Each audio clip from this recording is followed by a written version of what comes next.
اس corona کے تمام period میں اگر کسی بھی انسان نے جو ہے تھوڑا سا بھی سوچا ہوگا کچھ اکیلے بیٹھ کے، تو ایک بات پہ وہ لازمی راضی ہو گیا ہوگا کہ موت ایک اٹل حقیقت ہے۔ اس کرونا کے سارے پیریڈ میں اگر ہم دیکھیں تو ہمارے دوست، ہمارے رشتہ دار یا ہمارے قریبی جاننے والے یا دور کے رشتہ دار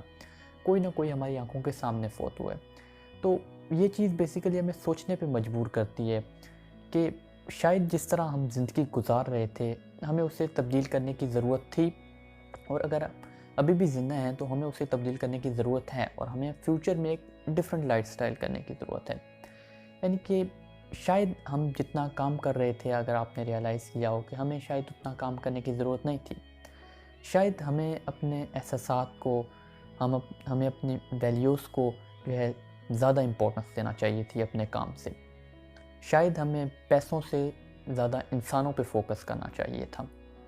کہ ہم تھرو آؤٹ دا ڈے جو ہے مصروف رہتے تھے، کسی سے بات نہیں کرتے تھے۔ شاید ہمیں جیلیسی سے نکل کر جو ہے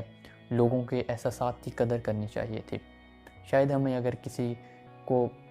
کامیاب ہوتا دیکھ کر جو ہے جیلس ہونے کے بجائے اس کو مبارک دینی چاہیے تھی۔ دوسروں کی خوشیوں میں جو ہے شریک ہونا چاہیے تھا، دوسروں سے الگ تھلگ نہیں رہنا چاہیے تھا۔ اور یہ ہمیں سوچ دیتی ہے کہ شاید ہمیں صرف اپنی کامیابی کے بارے میں، صرف اپنے پیسوں کے بارے میں، اپنی ریپوٹیشن کے بارے میں نہیں سوچنا چاہیے تھا، بلکہ لوگوں سے ملتا رہنا چاہیے تھا، لوگوں سے مل کے رہنے چاہیے تھا، اور خوشیاں بانٹتے رہنا چاہیے تھا۔ کیونکہ اصل جو خوشی ہوتی ہے وہ بیسیکلی یہی ہوتی ہے کہ ہم دوسروں کے ساتھ کنیکٹ رہیں، ہم دوسروں کے احساسات کا خیال رکھیں۔ کیونکہ جس طرح جس ریس میں ہم لگ گئے کہ ہم پیسوں کی ریس میں لگ گیا یا ہم اپنے آپ کو ترقی دینے کی ریس میں لگ گئے، شاید ہمیں اس ریس میں جانے کی ضرورت نہیں تھی۔ یعنی کہ پہلا تو یہ سبق تھا کہ ہمیں جو ہم لائف سٹائل اپنا رہے تھے شاید اس کے اپنانے کی ضرورت نہیں تھی،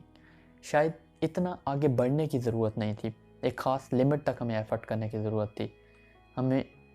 ایک خاص لمٹ تک اپنے ورک کو ٹائم دینے کی ضرورت تھی، اور باقی ٹائم جو ہے ہمیں اپنے رشتہ داروں، ہمیں اپنے دوستوں کے احساسات کا خیال رکھنا تھا، ان کو ایموشنز کو ڈیل کرنا تھا، اور ان کو ہمیں جو ہے ایموشنلی طور پہ سٹرونگ کرنا تھا، ہمیں ان کی خوشیوں میں شریک ہونا تھا۔ اور دوسرا سبق جو میں سوچ رہا تھا کہ ہمیں اس کرونا کے پیریڈ سے ملتا ہے، ہمیں اتنا پریشان ہونے کی ضرورت نہیں تھی،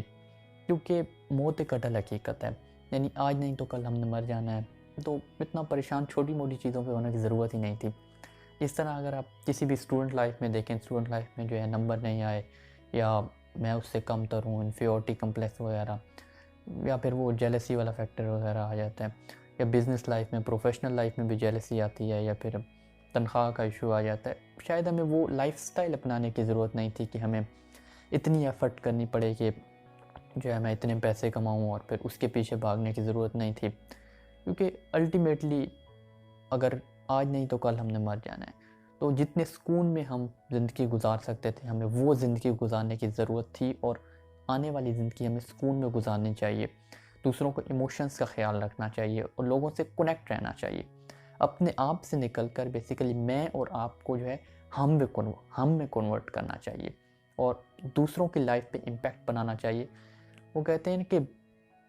مرنے والوں پہ تو دیکھو سب چڑھاتے ہیں، لیکن زندوں کی کوئی فکر نہیں کرتا۔ تو میرا یہ آپ کے آئیڈیا ہوگا، یا آپ آئیڈیا کہہ لیں، یا آپ سبق کہہ لیں، یا آپ ایڈوائس کہہ لیں،